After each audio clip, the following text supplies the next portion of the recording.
మన ప్రభువును ప్రియకుమారుడైన యేసుక్రీస్తు వారి ఉన్నతమైన నామంలో ఉదయకాల సమయమందు అందరికీ వందనాలు తెలియజేస్తున్నాను. అందరూ క్షేమంగా ఉన్నారా? మీ అందరూ క్షేమంగా ఉండాలని ప్రతినిత్యం మీ కొరకు ప్రార్థిస్తున్నాం.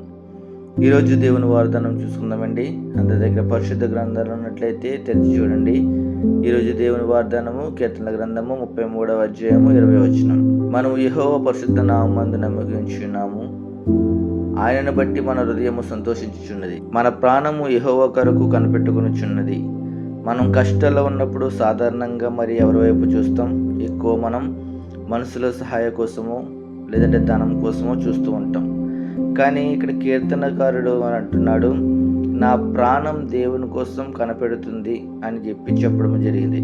ఇక్కడ కనిపెట్టడం అంటే మరి హెబ్రూ భాషలో మరి నిరాశతో కూర్చోవడం అని కాదు, కానీ ఒక రోగి నయం కావడం కోసం డాక్టర్ మీద నమ్మకంతో ఎదురు చూస్తున్నట్లు, ఒక కావలివాడు ఉదయం సూర్యుడు రావడం కోసం నమ్మకంతో కనిపెడుతున్నట్లు మనం దేవుని వైపు మనం చూస్తూ ఉండాలి.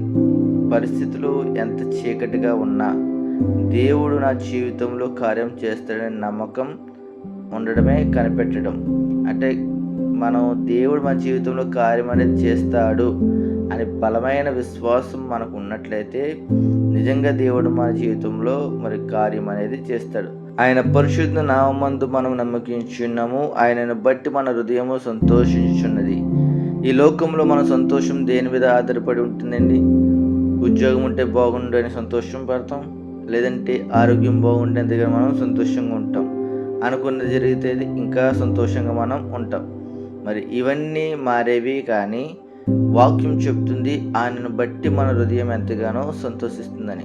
ఆయన పరిశుద్ధ నామము అంటే ఆయన స్వభావం, ఆయన నమ్మకస్తుడు, ఆయన అబద్ధము ఆడడు, ఆయన మనల్ని ఎప్పటికీ చేయి విడవడు. మారే లోకాన్ని బట్టి కాదు, కానీ ఎన్నడూ మారని దేవుని స్వభావాన్ని బట్టి మనం ఎంతగానో సంతోషించాలి. ఆ సంతోషాన్ని లోకంలో ఏ శ్రమ కూడా దొంగలించదు. నిజమే కదా? మరి దేవునిలో మనకి ఎంతో సంతోషము, ఆనందము, ఉత్సాహం అనేది ఉన్నది దేవుని సన్నిధిలో. మరి అది ఎక్కడైనా మనకు దొరుకుతుంది అంటే ఎక్కడ కూడా దొరకదు. కేవలం దేవుని మందిరంలో మాత్రమే మనకు దొరుకుతుంది. ఇక్కడ గమనించవలసిన ఆత్మీయ రహస్యం ఏమిటంటే, కీర్తనకారుడు తన చుట్టూ ఉన్న కష్టాలు, సమస్యలు అన్నీ తొలగిపోయిన తర్వాత మరి సంతోషించడం లేదు. సమస్యలు అలానే ఉన్నాయి, కానీ దేవుని మీద నమ్మకం ఉంచినప్పుడు పరిస్థితులు మారకముందే అతని హృదయం అనేది సంతోషంతో నిండిపోయింది.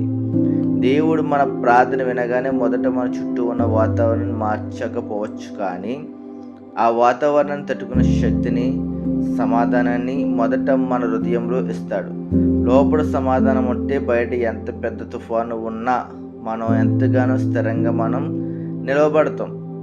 అందుకే చాలాసార్లు మన సమస్యలను మన సొంత తెలివితేటలతో, సొంత బలంతో పరిష్కరించుకోవాలని చూసి ఎంతగానో మనం అలసిపోతూ ఉంటాం. కానీ నా వల్ల కాదు ప్రభువా, నీవే నాకు సహాయం అని ఎప్పుడైతే దేవునికి సమర్పిస్తామో అక్కడ మన భారం అనేది మనకు తగ్గిపోతుంది. ఒక చిన్న పిల్లవాడు తన చేతికి చిక్కని పెద్ద బరువును మోయడానికి ప్రయత్నిస్తూ ఏడుస్తూ ఉంటాడు. కానీ తండ్రి రాగానే ఆ బరువును తండ్రి చేతికి ఇచ్చేసి వాడు ఎంతగానో ప్రశాంతంగా నవ్వుతుంటాడు. ఎందుకంటే ఆ బరువు ఇప్పుడు నాది కాదు, మా నాన్నది అనే నమ్మకం ఆ పిల్లవాడికి ఉంది. అలాగే మన భారాలు దేవునికి అప్పగించినప్పుడు మనం తేలిక అవుతాం, కాబట్టి మనకు అదే నెమ్మది అనేది వస్తుంది. అప్పుడు మన హృదయం అనేది ఎంతగానో తేలిక అవుతుంది, మనకు భారం అనేది ఉండదు. ఆ భారం అంతా ఎవరు మోస్తారు? మన దేవుడైన యేసుక్రీస్తు ప్రభువారే ఆ భారాన్ని అంతటిని కూడా మోస్తారు. అపొస్తలుల కార్యములు 16వ అధ్యాయంలో ఉంటుంది, వారిని జైల్లో వేసి కాళ్ళకు బండలు వేసినప్పుడు వారు ఏమాత్రమును బాధపడలేదు. మధ్యరాత్రి దేవుని కీర్తిస్తూ పాటలు పాడారు. చెరసాల పునాదులు ఎంతగానో కదిలాయి. బంధకాల్లో ఉన్న దేవుని నామం బట్టి వారు సంతోషించారు. సరే, వారున్న బంధకాన్ని బట్టి వారు బాధపడలేదు. వారుకున్న బంధకాన్ని బట్టి వారు ఎంతగానో ఏడుస్తూ కూర్చోలేదు. వారు కీర్తనలు పాడుతూ స్తుతిస్తూ దేవుని ఎంతగానో మరి ఆరాధించారు. అలా ఆరాధించినప్పుడు వారి బంధకాలన్నీ కూడా తెగిపడ్డాయి. ఈరోజు మీ సంతోషానికి మరి ఆధారం ఏంటి? మీ బ్యాంక్ బ్యాలెన్సా? మీ ఉద్యోగమా? ఒకవేళ అవి లేకపోతే మరి మీ సంతోషం కూడా వెళ్ళిపోతుందా?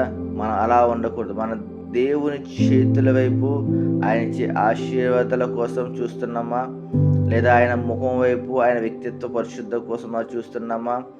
ఒకటే గుర్తుపెట్టుకోండి మరి సహోదరులరా, మన కన్నీళ్లను సంతోషంగా మార్చగల శక్తి కేవలం యేసు నామానికి మాత్రమే ఉంది. లోకం ఇచ్చే సంతోషం క్షణకాలం మాత్రమే, కానీ ఆయన పరిశుద్ధ నామంలో మనకు దొరికే సంతోషం నిత్యకాలము ఉంటుంది. మనం దేవునిచ్చే ఆశీర్వాదాల వైపు చూడకుండా ఆయన పరిశుద్ధ నామం వైపు, ఆయన ముఖం వైపు చూస్తూ మనం వెళ్ళినట్టయితే ఆటోమేటిక్గా దేవుడే తన ఆశీర్వాదాలు, అద్భుతాలు అనేది చేస్తాడు. అంతేకాని మనం ముందే ఆశీర్వాదాల కోసం చూసి మన విశ్వాసంలో సరిగా లేకపోతే మరి దేవుని నుంచి వచ్చి ఏది కూడా మనం పొందుకోలేం. కాబట్టి ఈరోజు మీ హృదయం దేనికోసం కలవరపడుతుంది? మీకున్న అప్పుల బాధల, అనారోగ్యమా, కుటుంబ సమస్యల, ఇవన్నీ కూడా అందరికీ ఉంటాయి.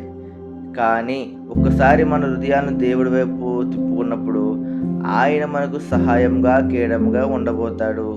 మన పరిస్థితులు ఎలా ఉన్నా ఆయన నామాన్ని నమ్మి ఆయనలో మనం సంతోషిద్దాం. దేవుడు మన పక్షాన ఉంటే మనల్ని ఎదిరించేవాడు ఎవడు కూడా ఉండడు. చిన్న ప్రార్థన.